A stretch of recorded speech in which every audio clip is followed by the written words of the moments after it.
L'interaction humaine au sein de la banque, au sein des collaboratrices, des collaborateurs, elle est aussi essentielle. Si tout le monde est en télétravail, il n'y a plus cette interaction, il n'y a plus cette notion d'appartenance à une entité, à une équipe. Et puis ça, c'est extrêmement important. Donc, télétravail, oui, mais donc la possibilité, elle est proposée. Tout le monde ne l'a pas saisi, tout le monde ne le souhaite pas. Il y a des gens qui ne sont pas organisés, qui ne sont pas outillés à la maison pour pouvoir faire du télétravail. Ça aussi, on essaye de faire en sorte que la personne soit dans des conditions qui permettent aussi de télétravailler. Il y a aussi des notions de confidentialité par rapport à ça, c'est bien clair. Donc, télétravail, ça ne se fait pas sur un coin de table à la cuisine non plus. Salut tout le monde, bienvenue au podcast Développement avec Brian Oumana. Pourquoi ce podcast ?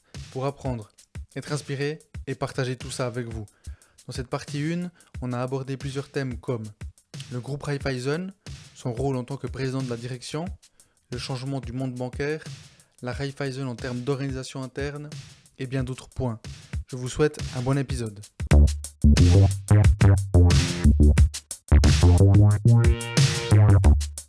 Patrick, qui es-tu ?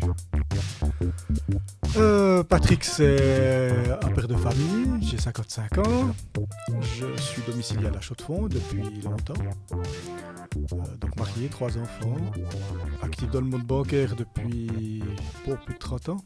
Ouais, j'ai fait le calcul. Toujours avec un immense plaisir. Je suis tombé là-dedans finalement un tout petit peu par hasard, parce que dans le cours de mes études, à la fin de mes études, il y avait des forums dans les universités c'était une époque où le recrutement dans les milieux bancaires était très très actif. Et puis c'est comme ça que je me suis intéressé au monde bancaire, au monde de la finance, et puis ça a abouti de cette manière-là. Et puis je suis parti comme stagiaire à l'UBS, et puis j'en suis jamais sorti.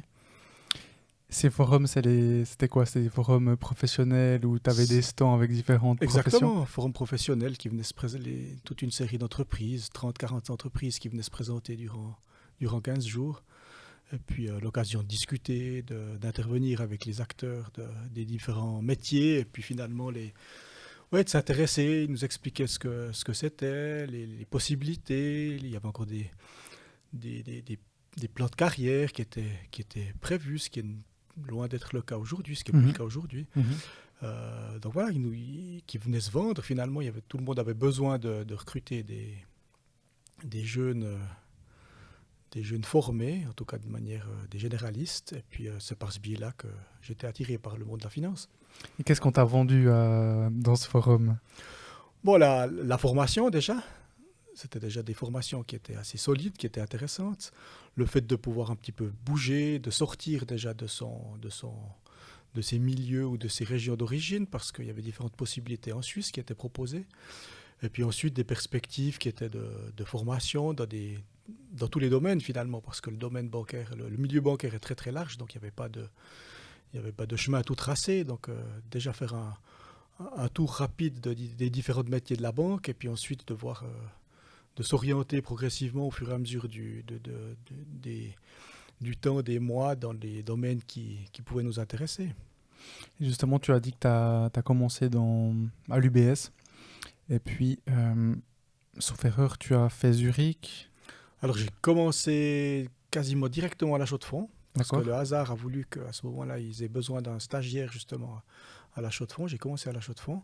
Ensuite, le passage obligatoire était par Zurich. J'ai passé une année à Zurich.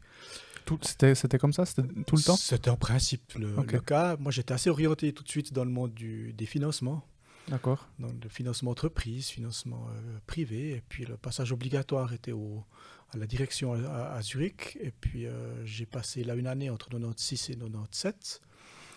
Et puis ensuite, pour revenir dans les montagnes châteloises. Et puis après, au fur et à mesure des réorganisations, Neuchâtel, Lausanne.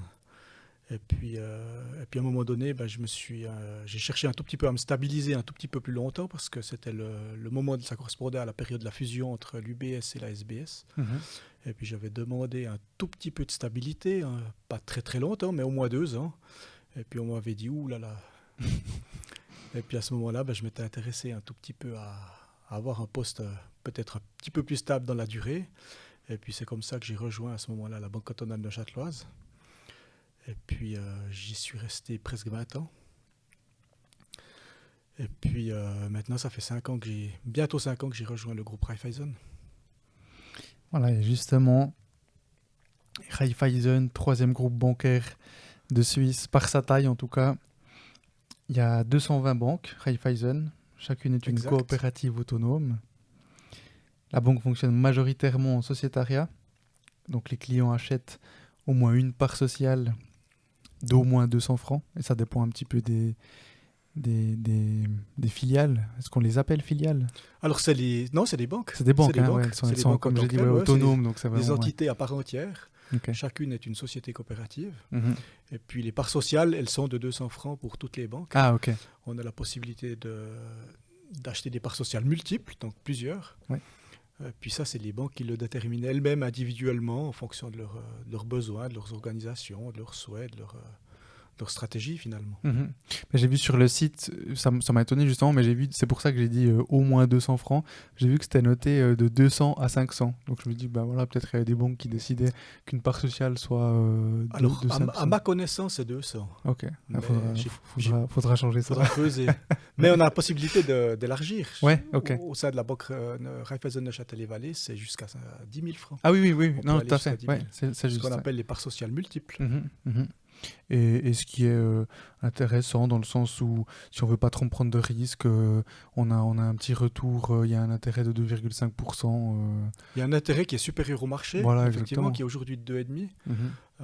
En principe, c'est l'avantage qui est proposé aux sociétaires. Un des Ouais. nombreux avantages qui est proposé, c'est une rémunération qui est supérieure à celle du marché. Mhm.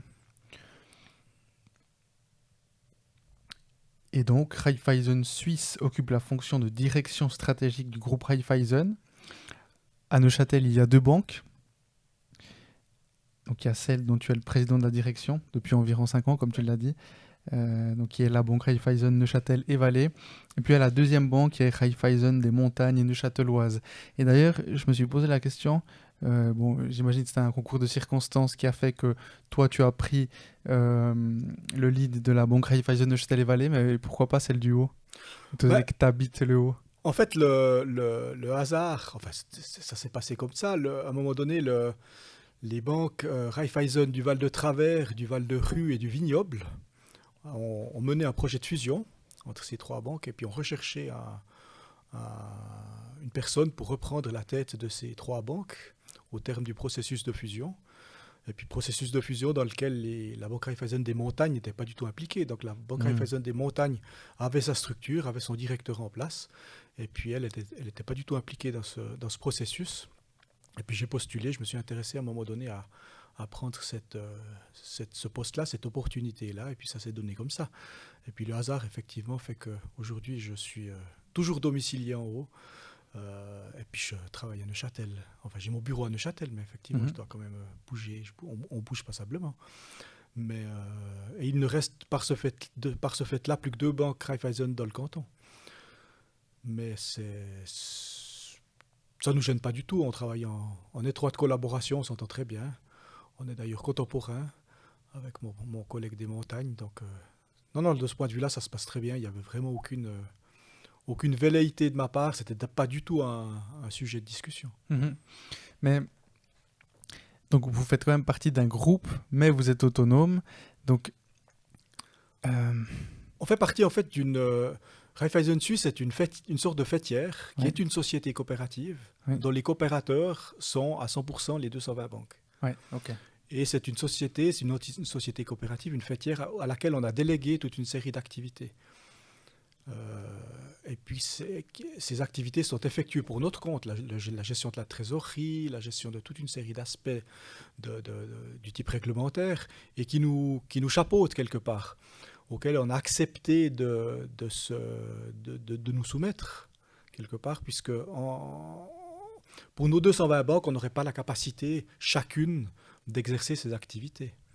Ça serait inimaginable que chacune des banques ait au sein de sa propre structure l'ensemble de ses activités. Mhm. Parce qu'il y a des banques aujourd'hui qui sont de différentes tailles. Il y a des petites banques qui emploient 20-25 personnes, et puis jusqu'à la plus grande banque qui doit employer près de 300-350 personnes. Donc la taille est relativement diverse. Les tailles sont très très différenciées. Donc c'est par ce biais-là que le modèle coopératif de Raiffeisen fonctionne. Et puis c'est ce qui fait son succès, quelque part aussi. Donc on a notre indépendance en termes d'entité juridique, puisqu'on est vraiment indépendant avec notre propre structure, avec notre propre organisation et notre propre conseil d'administration. Mais on est, quelque part, on fait partie d'un groupe, et puis c'est cette coopération entre les banques, c'est le modèle coopératif qui fait que ça fonctionne au niveau global.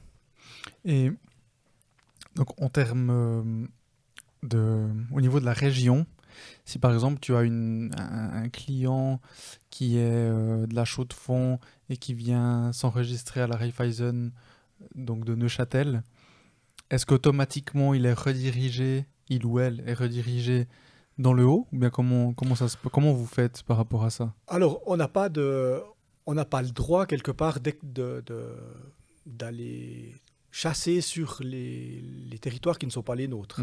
Les territoires frontaliers, c'est-à-dire ceux qui nous touchent, il y a une acceptation par rapport à ça. On peut tout à fait travailler dans les zones qui nous sont frontalières, qui nous sont environnantes, mais on ne va pas démarcher activement dans ces zones-là, puisqu'en principe, le client qui est dans les montagnes, aujourd'hui, trouve les mêmes services, les mêmes prestations au sein de notre banque Raiffeisen. Maintenant, on travaille en étroite collaboration, donc à un moment donné, on échange beaucoup.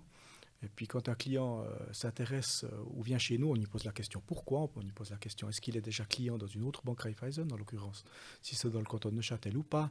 Et puis s'il est déjà client, à ce moment-là, on va plutôt le rediriger auprès de sa banque. Et puis si ce n'est pas le cas, on va s'en occuper. Mais ça se fait en toute intelligence et puis en toute collaboration avec nos collègues. Parce que j'ai entendu récemment... Donc c'était dans le cadre, on livrait un projet donc, dans le cadre de mon travail, donc notre entreprise, Wilay Telecoms, où on s'en fiche du projet, j'allais en parler, mais ce que j'allais dire, c'est que le client parlait de la Raiffeisen, donc là on est dans le monde IT, donc ce sont il y avait l'IT manager de notre client et puis un team leader et puis je connais plus, je sais plus la fonction de l'autre. Les trois avaient travaillé dans des banques avant. Et puis on a parlé de la Raiffeisen parce qu'on a parlé du rachat de Crédit Suisse qu'on parlera dont on parlera oui, un petit peu plus tard. Et puis ce qu'il disait de la Raiffeisen, c'est que cette autonomie était un petit peu à double tranchant selon lui, parce qu'il avait eu une mauvaise expérience, je ne sais plus où il habitait avant, et bon, on va pas citer non plus des cantons ou autres, mais il avait eu une très mauvaise expérience, parce qu'il y avait un directeur ou un conseiller, mais bon, si c'est un conseiller, finalement, ça pourrait être dans n'importe quelle banque le même cas. Et donc cette personne-là ou l'organisation de ce canton-là ou de cette région-là ne lui convenait vraiment pas. Ouais. Par contre, il est allé à une autre, et puis là c'était différent. C'est souvent une affaire de personne au final. Ouais. Ouais. Le contact peut passer très bien avec quelqu'un, comme ça peut ne pas passer du tout. Et puis finalement, peut-être qu'à un moment donné, ces attentes ne sont pas remplies. Donc à un moment donné, c'est comme finalement entre banques Raiffeisen, on a le même statut d'indépendance qu'envers nos concurrents, que ce soit les banques cantonales ou les grandes banques, ou les autres banques régionales. Si un client va dans une banque et puis qu'il n'est pas satisfait ses attentes ne sont pas satisfaites, il peut aller ailleurs également. Hein. Il fait le tour. Aujourd'hui, les clients ils demandent toujours une, voire deux, voire trois offres. Ça, c'est plutôt pour des questions de conditions, le plus souvent.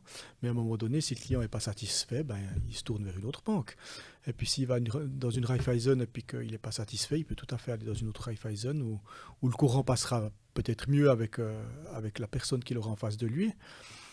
Où il se sentira peut-être plus pris en charge, ou simplement pris en charge correctement. La personne répondra à ses attentes et puis il aura l'impression d'être considéré. Et puis, mais ça peut tout à fait arriver. Mais en termes de conditions, ça ne va pas changer ? En termes de conditions, on est complètement indépendant. Donc, on peut avoir des conditions, il peut trouver des conditions qui sont légèrement différentes d'une banque à l'autre. D'accord, ok. Les prestations, les produits sont en principe les mêmes. Je dis en principe parce que on a une palette de produits qui est très très large. Donc, certaines banques utilisent ou proposent toute la palette, d'autres pas forcément. Et puis, c'est aussi ça qui fait qu'un client peut être satisfait dans une banque Raiffeisen et pas dans une autre. Mhm. Et puis à un moment donné, mais on essaye de ne pas se faire concurrence. C'est malsain au sein du groupe. Ouais, Mais les conditions peuvent différer très très légèrement. Et dans le canton de Neuchâtel, entre les deux banques, on essaye vraiment de travailler de manière le plus uniforme possible pour que les clients trouvent les mêmes prestations, les mêmes conditions entre les deux banques. Étant donné que c'est un petit canton, il faut qu'on fasse très très attention à ces aspects-là. Mais c'est le cas. Donc, mais ça, c'est quand même un point qui diffère largement des autres banques, on est d'accord. Donc quand je dis autres banques, je parle pas des banques Raiffeisen, mais vraiment des autres. Oui, parce que c'est des banques, encore une fois, juridiquement complètement indépendantes. Voilà, ouais. C'est comme si deux banques cantonales, elles ont juste le statut de banque cantonale, mais elles n'ont peut-être même pas le même statut juridique, puisqu'il y a différents statuts juridiques aussi au niveau des banques cantonales, mais elles n'ont pas de lien entre elles. C'est des banques qui sont totalement indépendantes.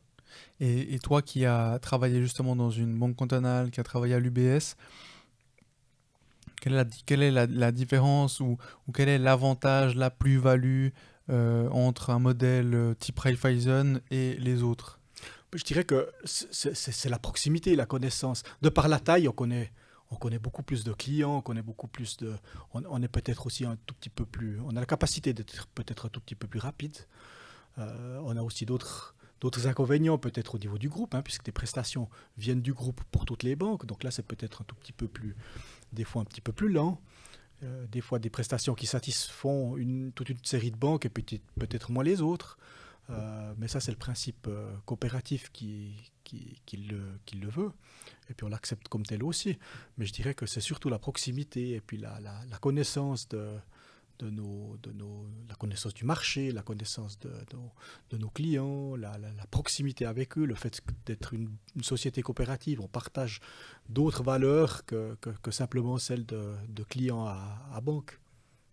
Donc en fait, j'ai l'impression que finalement, parce que tu as dit qu'il y avait certaines banques Raiffeisen qui employaient environ 25 personnes et que ça montait jusqu'à 200-300. Donc finalement, tu as l'avantage d'une PME. C'est ça. Avec l'autre avantage d'une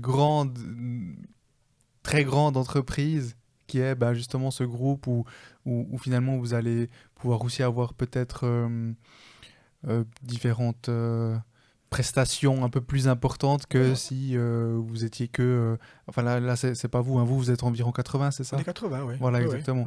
Oui. Donc voilà, tu auras peut-être d'autres prestations que si vous étiez une banque complètement indépendante qui ne faisait pas partie d'un groupe. Tout à fait. Et voilà. puis ces prestations qui nous sont fournies par le groupe sont très très larges. Mm-hmm. Et puis on n'a pas besoin de prendre tout ce qu'on nous propose. On nous propose énormément de choses. Et puis après, c'est vraiment du soutien. Et puis on peut être actif dans tous les domaines. Et puis, si il y a des compétences qui ne sont pas existantes au sein de notre banque, on va les chercher en principe au niveau du groupe, parce que au niveau du groupe, les compétences, les spécialistes sont très très larges, sont à disposition pour les banques. Et puis, on a vraiment un soutien qui est très très fort de ce point de vue-là. Et toi, quel est ton rôle en tant que président de la direction ?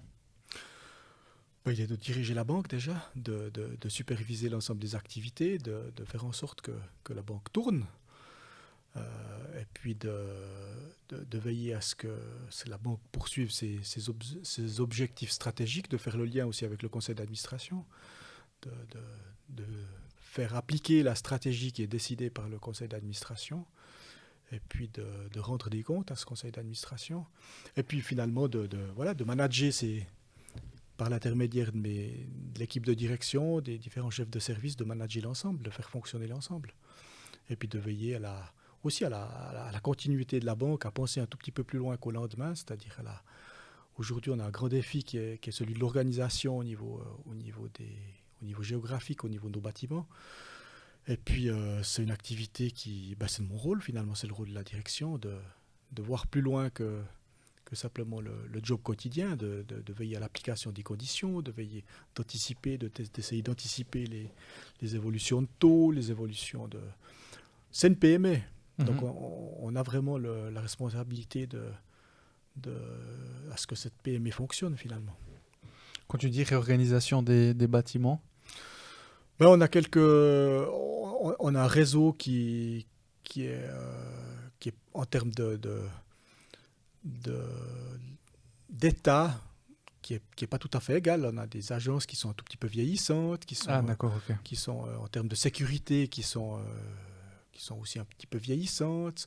Aujourd'hui, il y a encore quelques banques, quelques points de vente où les gens travaillent à deux. Donc là, il y a possibilité, on doit un petit peu restructurer ça, faire en sorte qu'il y ait un petit peu plus de... On crée des centres de compétences finalement qui sont de taille plus importante, et puis des banques conseils, parce qu'aujourd'hui le comportement du consommateur évolue très vite. Il vient plus à la banque pour simplement faire un dépôt ou un retrait, ou respectivement s'il vient pour ces activités-là, on peut le servir différemment qu'une personne derrière un guichet. Aujourd'hui, la banque elle est orientée conseil, et puis l'activité cash, elle a fortement perdu en importance. Elle existe toujours, elle existera toujours, mais on doit la proposer par des vecteurs, par des canaux différents, qui sont les appareils, qui sont Twint, qui sont tous ces aspects-là. Donc, rien que la structure d'une agence, elle change. Elle change. On a envie de faire venir le client dans la banque, mais pour autre chose que simplement la relation bancaire, pour avoir une discussion plus large, proposer autre chose. Il y a différentes possibilités par rapport à ça. On le voit, Raiffeisen n'a pas simplement d'avance par rapport à ça dans différentes régions, en mettant des espaces à disposition pour des commerces, pour des artisans, pour des expositions, pour un magasin, pour un Noël, pour qu'un commerçant vienne ou un artisan vienne proposer quelques produits ou des différentes choses ou à plus longue durée. Ça peut être très très très très court, ça peut être beaucoup plus long. Ça peut durer 2-3 mois, ça peut durer... Il y a beaucoup de possibilités par rapport à ça. Il y a des restaurants, on peut proposer un café, on peut proposer des espaces de coworking aujourd'hui. Il y a une réflexion qui va beaucoup plus loin que simplement la banque. Ouais, je pense que c'est important parce que justement tu as cité Twint. Aujourd'hui, on entend de plus en plus parler des néobanques. Ouais. Maintenant, tu as... je ne sais pas comment on va évoluer là. J'ai plus de nom et je n'ai pas forcément envie de les citer, mais Crédit Suisse en a une. PostFinance, Swissquote, on en fait une aussi. Il y a Néon aussi qui est assez fort, un peu le concurrent de Revolut chez les Anglais. Et la Raiffeisen, comment est-ce qu'elle se positionne sur ce marché? Est-ce qu'il y a un souhait d'entrer là-dedans ou pas? Après, tu vois, ce qui est intéressant, c'est ce que tu as dit juste avant que je prenne la parole, c'est qu'aujourd'hui, le secteur bancaire n'est plus le secteur bancaire qu'on a connu avant. Peut-être que moi, c'est vrai que je vais assez peu à la banque. Moi, j'ai encore... passablement de liquide, enfin passablement, je veux dire j'ai régulièrement du liquide sur moi. Parce que je mange souvent avec des clients, des fournisseurs et autres, et je me dis toujours au cas où il y a une panne ou autre, au moins que je puisse payer. Et finalement on trouve quand même certains petits restos où moi j'aime bien aller, ou même des petits commerces qui n'acceptent pas les cartes, et moi ça me dérange pas plus que ça. Bon, des fois c'est embêtant parce que d'un coup c'est le jour où on l'a pas, mais bon voilà. Mais sinon, je vais rarement à la banque. Niveau professionnel, ça m'arrive peut-être plus, ou en tout cas des échanges avec les banques. Mais par contre, si on peut boire un café, manger ou autre, là c'est différent. Là, tu vas vraiment voir la banque comme un établissement presque de loisirs, plus que juste... aller pour payer, retirer. Ouais, c'est pour attirer finalement le client quand même à la banque, parce que Raiffeisen, en fait, se positionne sur un modèle d'affaires assez hybride, en disant que aujourd'hui, il y a une certaine catégorie de clients qui veut venir à la banque, qui veut avoir ce conseil personnalisé, ce contact physique. Peut-être une certaine catégorie de clientèle qui est un petit peu plus âgée. Et puis, il y a tout derrière, il y a des jeunes aujourd'hui qui n'ont plus du tout envie d'aller à la banque. Ou qui viennent nettement moins, ou qui viendront peut-être une fois. Et puis, cette fois-là, il faudra être présent et puis il faudra être capable déjà de les recevoir et puis de répondre à leurs attentes. Mais la plupart du temps, c'est des jeunes ou c'est des gens des clients qui vont utiliser les moyens électroniques, qui vont peut-être avoir un petit peu de cash sur eux quand même, parce que, comme tu l'as dit très justement, le cash, à mon sens, l'utilisation du cash a fortement diminué, mais elle ne va pas disparaître non plus demain, parce qu'on aura toujours besoin, ici ou là, effectivement, un commerçant ou un restaurant ou quelque chose, ou une institution qui ne prendra pas de cash, qui prendra du cash, Ouais. et qui ne prendra pas les moyens électroniques. Mais tu penses pas qu'à l'inverse, ils devront se plier, eux? Ils devront aussi, évidemment, parce qu'il y a des clients qui viendront, on le voit déjà aujourd'hui, il y a des clients qui n'ont pas de cash. Ouais. Voilà. Donc il faut avoir cette double possibilité, ces doubles moyens. Ça, aujourd'hui, je pense que c'est effectivement indispensable. Maintenant, il y a toujours des craintes de sécurité par rapport à des cartes, puisque les tentatives d'escroquerie, là, elles existent, elles sont là, elles existent. Mais en principe, c'est sécurisé. Après, en principe, l'escroquerie, il faut être attentif, c'est sûr. On reçoit beaucoup d'incitations, que ce soit par mail, par les réseaux sociaux, par WhatsApp ou par ces canaux-là, de divulguer ou de répondre à une demande de confirmation, de codes, de trucs, de numéros, etc. Ça, il faut absolument éviter. C'est vraiment, quand on reçoit ce genre de questions, il vaut mieux tout de suite éliminer le message ou en tout cas pas y répondre, ou pas bloquer, pas cliquer dessus. Parce que la plupart du temps, c'est effectivement des tentatives frauduleuses. Et puis si une fois par mégarde, on ne répond pas à une demande qui est effective, la personne, elle reviendra de toute façon, puis c'est pas par ce canal, ça sera par un autre. C'est clair. Mais voilà, donc il faut avoir cette double possibilité. Moi, je dis aussi que dans une vie, nous, la banque, on la traite au quotidien. Mais pour un couple, pour une famille, si je prends l'exemple d'un achat immobilier, c'est peut-être l'événement d'une vie. C'est le projet d'une vie. Et puis dans un projet d'une vie, je reste convaincu que le contact humain, le conseil, subsiste ou doit subsister. Parce qu'on a envie l'événement est en soi tellement important, ou peut être tellement important, que la personne, elle ne veut pas juste passer par les canaux digitaux et par ce biais-là pour avoir des conseils, pour sentir un petit peu pour avoir cette sensibilité humaine qui reste malgré tout un des piliers de notre société. Complètement. Il faut qu'on se rencontre, il faut qu'on continue à se rencontrer. On parlera du forum tout à l'heure, c'est un des buts aussi du forum, c'est la rencontre. C'est clair. C'est la rencontre. Mais dans la banque aussi. Donc, si le client veut plus venir ou vient moins pour ses affaires strictement bancaires, on a envie de le faire venir peut-être pour autre chose. Et avoir l'occasion, par ce biais-là, de rebondir sur des sujets financiers, des sujets bancaires.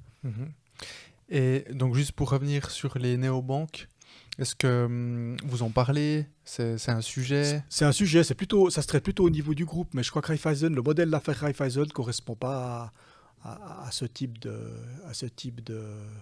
d'exploitation du domaine bancaire, du domaine de la finance. Il faut y être extrêmement attentif parce qu'il y a des clients, il y a des personnes qui veulent travailler avec uniquement par ce biais-là, qui trouvent finalement auquel ces banques-là répondent à leurs attentes. Donc par rapport à ça, je pense qu'il faut qu'on soit attentif. Mais le modèle d'affaires Raiffeisen ne va pas s'orienter sur ce type d'activité, en tout cas pas de cette façon-là. Ouais, vous voulez vraiment garder l'humain. On veut garder l'humain au centre, mais en ayant en tête qu'il faut interagir avec le client, il faut être capable d'interagir avec lui en tout temps, parce que le client, on doit pouvoir, d'une manière ou d'une autre, lui proposer une réponse en tout temps, parce que lui veut interagir. Certains clients veulent interagir dans les heures d'ouverture de la banque, d'autres en dehors, la nuit, le soir, ils veulent pouvoir fixer un rendez-vous, ça doit être rapide, ça doit être interactif, ça doit être... Voilà, c'est par ces canaux-là. Donc, on doit pouvoir satisfaire cette frange de clientèle-là. Mais je crois que la néobanque, où finalement le client, il ouvre son compte en ligne, il n'a aucune interaction humaine, finalement. Tout se passe par les machines. Il obtient ce qu'il veut, il obtient ses moyens de paiement, son compte, etc. Il a. Mais si ça lui satisfait, si ça lui convient, tant mieux. Mais moi, je dis aussi que dès l'instant où il y a un problème, c'est bien d'avoir un répondant humain à un moment donné. Que ce soit une fraude, que ce soit un problème de recherche, de l'argent qui n'arrive pas, de l'argent qui est parti au mauvais endroit, ou ce genre de choses. Ben, c'est clair que là, à un moment donné, l'humain, il reste extrêmement important. Et puis, il est aussi rassurant quelque part. Oui. Ça, c'est un élément qu'on nous met fréquemment. Après, dans le monde des placements, ben, il y a aussi le client qui veut tout faire par lui-même, puis qui dit, moi, j'ai pas besoin, c'est moi qui veux passer mes ordres, moi, je me renseigne, je m'estime suffisamment renseigné pour pouvoir faire ce que je souhaite faire. Et puis j'assume mes erreurs. S'il y a des erreurs qui sont faites dans un placement ou dans un autre, dans le timing, dans l'objet du placement, ben, voilà, il n'y a pas de conseil, c'est lui qui prend ça en charge, il est prêt à le faire. Celui-là, ben, ma foi, effectivement, il peut passer par des plateformes comme Swissquote, et puis peut-être que là, effectivement, il trouvera chaussure à son pied. Et qu'est-ce que tu penses de justement cette façon de penser?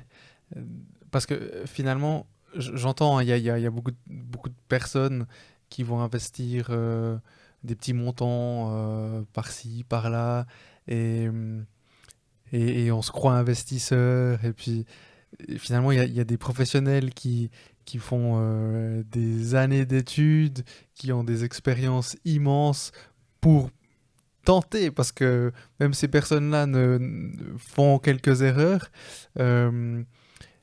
Et donc, tu vois, c'est comme si moi qui ne suis pas du tout maçon, par exemple, je me disais, je vais essayer de faire ma maison. Alors, on peut apprendre, je dis pas le contraire, mais j'ai l'impression que c'est beaucoup plus facile de se dire, j'essaye d'investir, parce qu'au final, c'est un clic, enfin, c'est 2-3 informations, un clic, et puis on teste. C'est intéressant, parce que, oui, mais moi, je peux aussi m'improviser maçon, à un moment donné. Ça dépend toujours de la complexité et puis de mon objectif. Parce que si c'est pour faire un petit mur dans un jardin, je pense que là, avec l'aide d'un tuto et puis de 3 informations, on est capable de le faire. Je serais capable de le faire.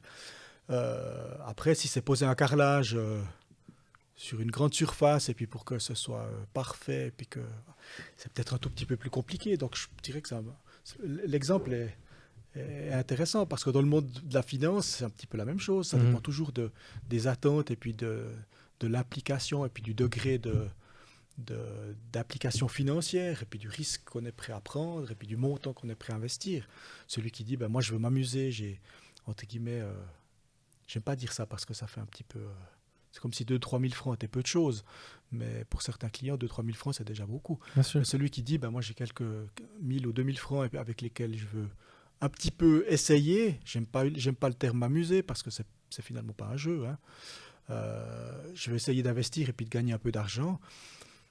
Celui-là, probablement avec quelques renseignements, en étant un petit peu attentif à ce qui se passe et puis en étant à l'écoute de l'actualité, il faut aussi être un petit peu informé par rapport à ça.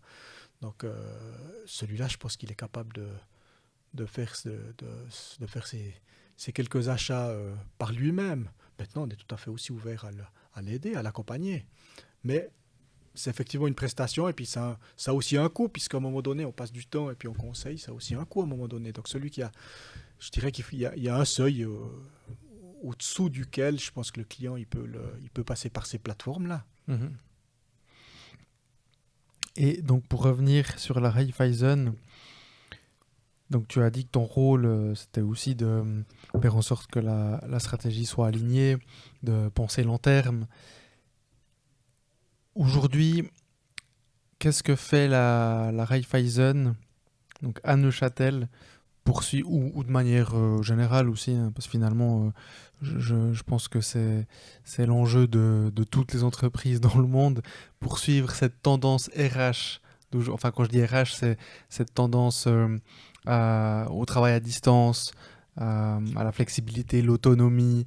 euh, c'est plutôt cette nouvelle génération, cette génération entrante. Et je dis cette nouvelle génération, mais en fait, je remarque aussi qu'il y a de plus en plus de personnes plus âgées qui pensent de cette façon-là. Le Covid a aussi un petit peu aidé Bien sûr, de réfléchir aux choses, entre guillemets, C'était le déclencheur. fondamentales. C'était le Voilà, déclencheur. exactement. Donc, Ouais. qu'est-ce que fait la Raiffeisen pour ça? Alors aujourd'hui, on a aussi évolué pendant la période de pandémie, effectivement, puisque à un moment donné, on devait travailler à distance. Donc on s'est rendu compte aussi que l'activité bancaire, finalement, était quasiment intégralement possible à distance aussi. C'est clair que le conseil, on revient à ce qu'on disait tout à l'heure, le conseil, à un moment donné, on peut le faire par vidéoconférence, par téléphone ou autre, mais le contact humain, il manque quand même. Donc tous ces aspects de front, tous ces aspects tous les conseillers finalement, pour moi, il y a quand même un élément essentiel, c'est de pouvoir interagir en direct avec son client, c'est d'aller chez le client, c'est de pour tout ce qui est commercial, industriel, c'est d'aller chez le client, sentir le client, visiter.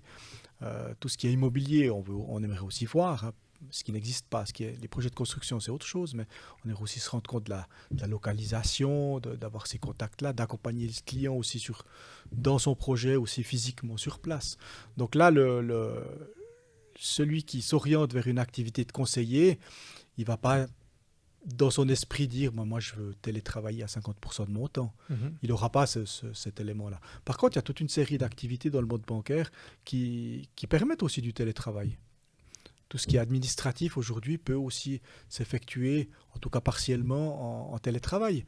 Après, au sein de notre banque, on a mis en place un système de télétravail avec en principe 1 jour par semaine. Donc aujourd'hui, ça fonctionne bien, il y a satisfaction des personnes. Je dirais que l'interaction humaine au sein de la banque, au sein des collaboratrices, des collaborateurs, elle est aussi essentielle. Si tout le monde est en télétravail, il n'y a plus cette interaction, il n'y a plus cette notion d'appartenance à une entité, à une équipe. Et puis ça, c'est extrêmement important. Donc, télétravail, oui, mais donc la possibilité, elle est proposée.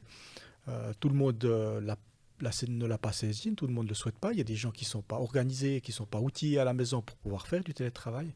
Ça aussi, on essaye de faire en sorte que la personne soit dans des conditions qui permettent aussi de télétravailler. Il y a aussi des notions de confidentialité par rapport à ça, c'est bien clair. Donc, le télétravail, ça ne se fait pas sur un coin de table à la cuisine non plus.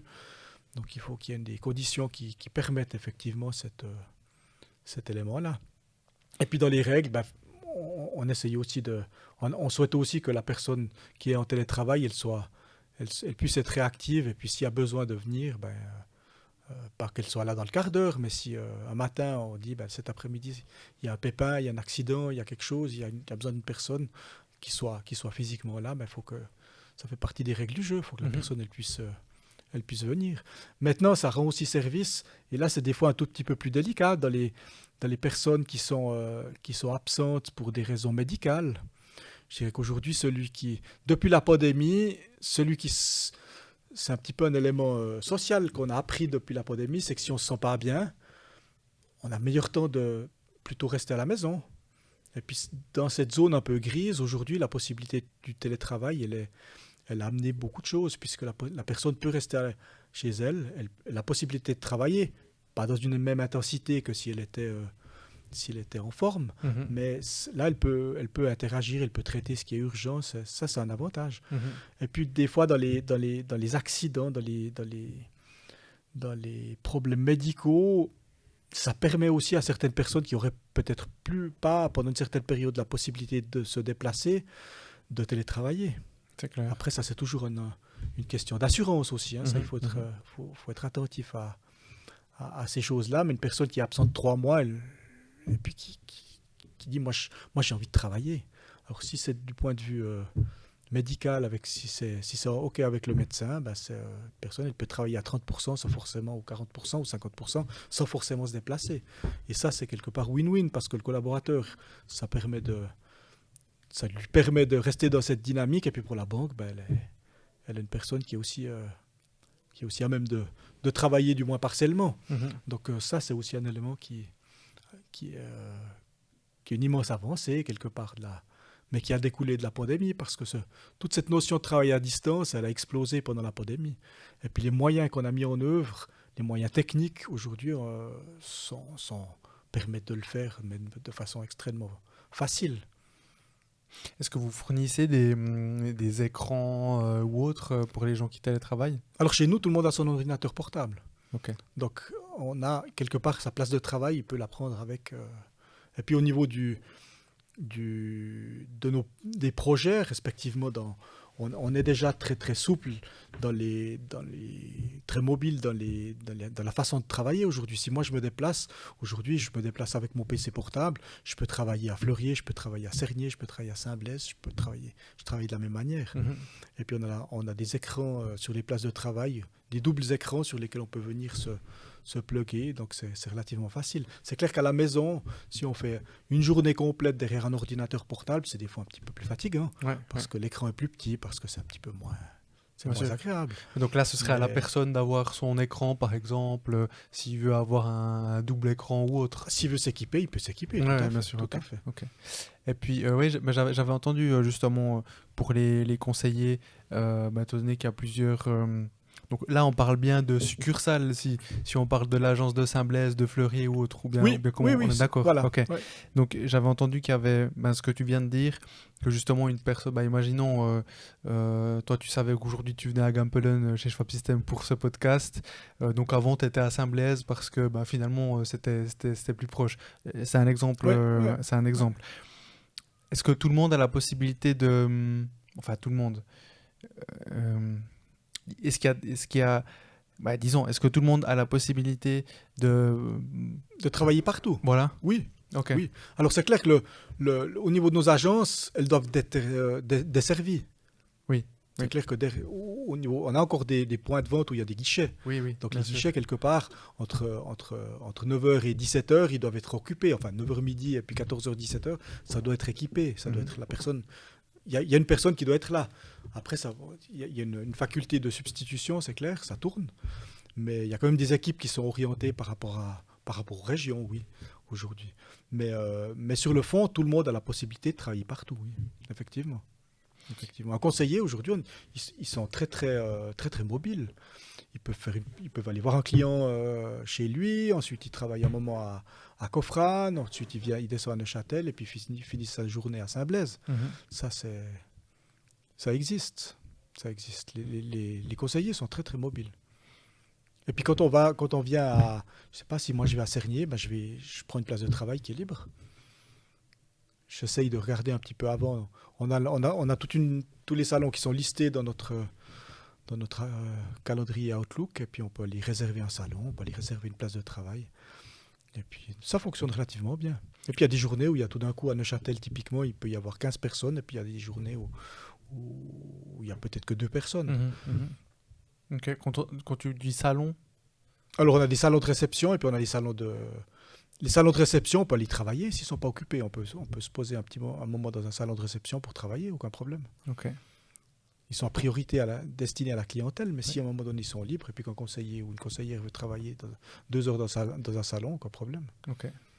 Et donc justement pour parler de toute cette nouvelle tendance de travailler, la banque reste quand même un domaine assez traditionnel, mais tu n'as plus de cravate.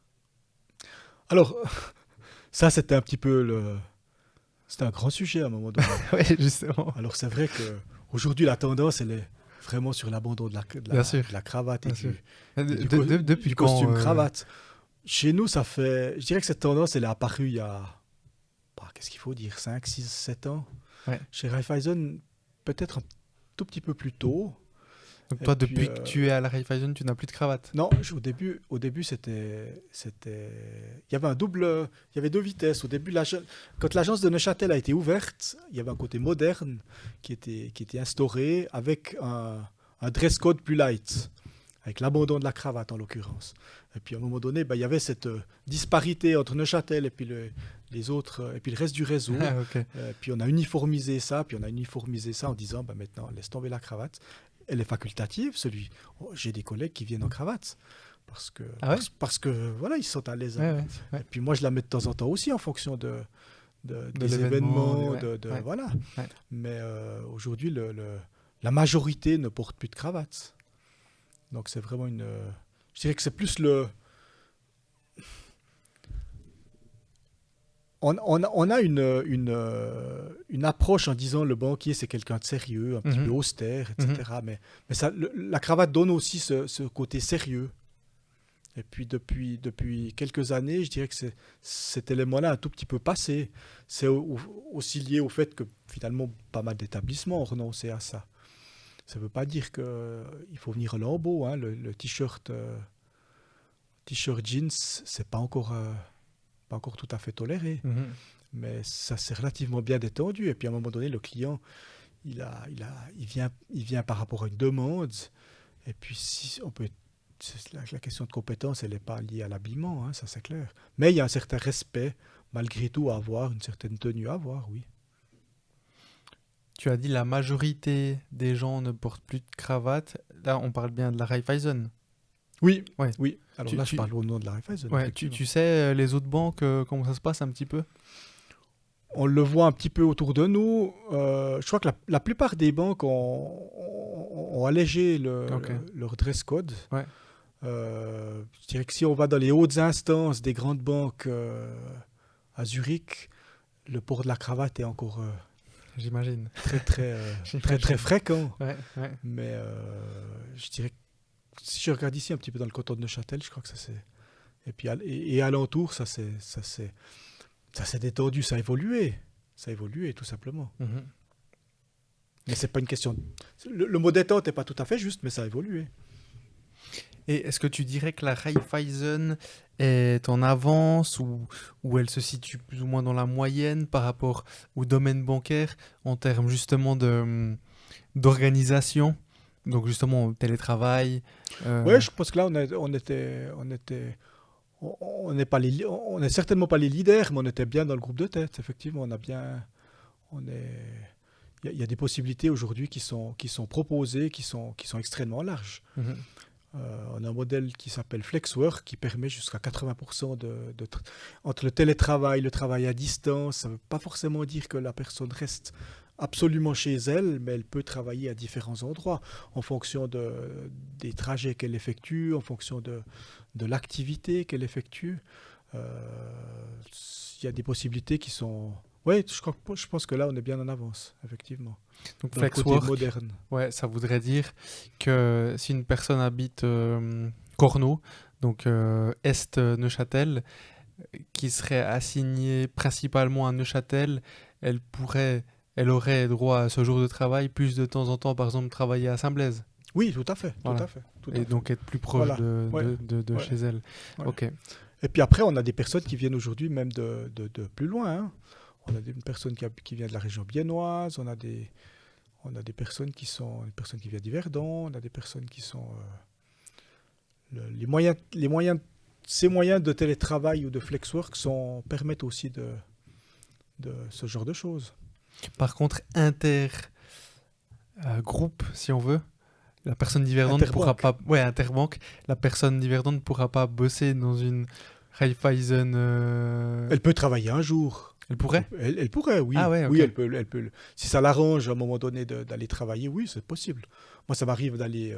si j'ai une séance une fois à Lausanne et puis que je reste à Lausanne la journée, je peux travailler depuis Lausanne, tout à fait. Et t'as accès à l'Outlook pour pouvoir réserver ? J'ai mon PC. Oui, alors, oui, ou bien on lance un coup de fil. Ok. On lance un coup de fil. Ah, ça, c'est bien, ça. Ouais. Et puis non, tout à fait, alors. Tout à fait. Ouais, il y a vraiment cette force... cette force du groupe, quelque part. Ouais. Ok. Mais à la limite, on pourrait même débarquer dans une agence un peu plus grande. Mais c'est mieux de faire connaissance avant. Ouais, j'imagine. De s'annoncer. C'est clair, ouais. Voilà. Ok. Et donc, Patrick, tu as dit que tu as fait tes armes dans le financement. Niveau start-up, est-ce que la Raiffeisen investit dans les start-up? Alors, elle a investi par le biais d'une plateforme qui s'appelle Eroloco, une plateforme de financement participatif qui fonctionne relativement bien et puis qui permet... alors là, on n'est pas tout à fait dans le monde... Enfin, il faut dire, dans la start-up, on entend par start-up la nouvelle société. Hein. Quand on dit start-up, on pense fréquemment à des sociétés... Hyper-croissance. Oui, puis dans des sociétés de la technologie ou dans ce genre de choses. Ouais. Une start-up de la technologie, c'est clair qu'elle est en principe amenée en tout cas dans ces 2 ou 3 premières phases, à avoir du financement propre, avant qu'elle soit entre guillemets bancable. Raiffeisen n'est pas différente des autres banques par rapport à ça. Donc on ne va pas investir, on n'investit pas dans une start-up en tant que telle, on ne participe pas à sa propriété ou à son développement, on y participe par le biais de financement qu'on mettrait à disposition. Donc crédit. Crédit, exactement. Ouais. Et puis pour arriver à obtenir ces éléments-là, il faut à un moment donné qu'il y ait quelques garanties qui peuvent être matérielles, certes, mais qui peuvent être aussi données par une activité, par un marché, par un produit qui s'avère effectivement ou qui démontre qui fait ses preuves quelque part, ou qui montre un potentiel avéré. Mais je dirais que start-up, si quelqu'un vient avec un projet et puis qu'il cherche un certain montant de financement avant que son produit ait été testé, un minimum commercialisé, et puis qu'il y ait une structure, un projet là autour, ça reste malgré tout pas notre cœur de cible, ça c'est sûr. De manière générale, c'est le cas La plupart des banques, ouais, d'accord, tout à fait. Après, il y a certaines banques, certaines grandes banques qui ont mis qui ont créé une société pas de capital risque, mais d'investissement ou de financement risqué par rapport à ça. Mais c'est encore relativement rare. Il y a d'autres, après, ces startups, elles ont accès à d'autres sources de capitaux, que ce soit Business Angel, que ce soit des entités comme Finergence ou des entités qui mettent à disposition effectivement du capital risque. Je voulais aborder avec toi la thématique de la finance durable. On en entend de plus en plus parler. Il y a un peu de greenwashing là-dedans aussi. Est-ce qu'il y a un positionnement par rapport à ça du côté de la Raiffeisen? Par exemple, j'avais vu que la banque Raiffeisen Région Genève-Rhône est Bicorp. Donc Bicorp, pour les personnes qui nous écoutent, je le rappelle, c'est la certification la plus élevée en matière de performance sociale et environnementale. Donc là, c'est la banque Raiffeisen Région Genève-Rhône. Donc il y a une banque Raiffeisen, peut-être il y en a plus, mais c'est celle que j'avais vue. Est-ce qu'il y a plus de discussions autour de toute cette thématique de la durabilité, que ce soit en termes d'investissement ou vraiment en termes d'organisation? Alors en termes d'investissement, oui. En termes de tout le secteur placement aujourd'hui est orienté placement durable, ça c'est sûr. Dans les fonds de placement et dans ces choses-là, ça c'est clair. Ça c'est pas nouveau, hein. Ça fait 10 ou 15 ans que ça a commencé à s'orienter dans cette direction, donc ça c'est vraiment pris en compte. Et puis dans l'ensemble de nos activités, on a une notion de durabilité, on a des objectifs de durabilité qui sont fixés par le groupe dans une stratégie à l'horizon 2030-2035, avec des notions d'émissions, tous ces aspects-là sur lesquels on travaille. Maintenant, il y a des banques qui se font certifier parce qu'elles ont atteint dans certains secteurs le niveau qui lui permet d'être certifié. C'est un petit peu des éléments d'image, de communication, c'est sûr. Ça amène certainement aussi beaucoup, ça montre qu'on fait quelque chose dans ce sens-là. Chez nous à Neuchâtel, on n'a pas de certification en tant que telle aujourd'hui. On serait à mon sens capable d'en obtenir une ou deux, effectivement. Ce n'est pas un objectif en soi, mais on travaille dans cette direction. C'est une réflexion qui aujourd'hui est indispensable. On ne peut plus faire sans. On a des réflexions au niveau des plans de mobilité de nos collaborateurs, on a des réflexions par rapport à tous ces aspects-là. Raiffeisen a conclu un contrat de partenariat avec le groupe Mobility il y a maintenant 2 ans. Ça va aussi dans ce sens-là. Il y a beaucoup de choses qui sont orientées effectivement durabilité, c'est sûr. Aussi dans le... C'est des recommandations, et puis à un moment donné, ça deviendra des éléments sur lesquels on pourra aussi communiquer, mais en termes d'émissions, de déplacements et de choses comme ça, à un moment donné, il y a certains véhicules de fonction. Ces véhicules de fonction, à un moment donné, d'ici 5, 6, 7 ans, devront être zéro émission, devront être au niveau du gaz, au niveau de la consommation. On est attentif à tous ces aspects-là, bien sûr. Très bien. Dans nos projets immobiliers, c'est clair qu'on a 2 gros projets immobiliers. On est complètement orienté dans la durabilité. Un de nos bâtiments, on a souhaité faire une construction en bois. Donc, ça va vraiment dans ce sens-là. C'est lequel ? Notre projet de Cernier. D'accord. Notre projet de Cernier, on va construire un bâtiment, puis là, c'est une construction en bois qui va c'est un des éléments dans le concours d'architecture, c'était une des données de base. Ok. Là, il est prévu pour quand ? Le lauréat vient d'être désigné. Donc l'architecte lauréat vient d'être désigné. Donc on travaille maintenant sur affiner le projet. Et puis c'est un projet qui verra le jour à l'horizon, si tout va bien, je dirais entrée fin 2025, début 2026. Ok. Très bien Patrick, je te propose qu'on passe à la partie 2. Avec plaisir. Merci d'avoir écouté cet épisode et s'il vous a plu, pour m'aider à continuer, abonnez-vous à Développement avec Brian Oumana sur votre plateforme de podcast préférée et ou sur YouTube et n'oubliez pas de donner votre avis en le notant. Je vous donne rendez-vous le vendredi dans 2 semaines pour la partie 2. Ciao ciao.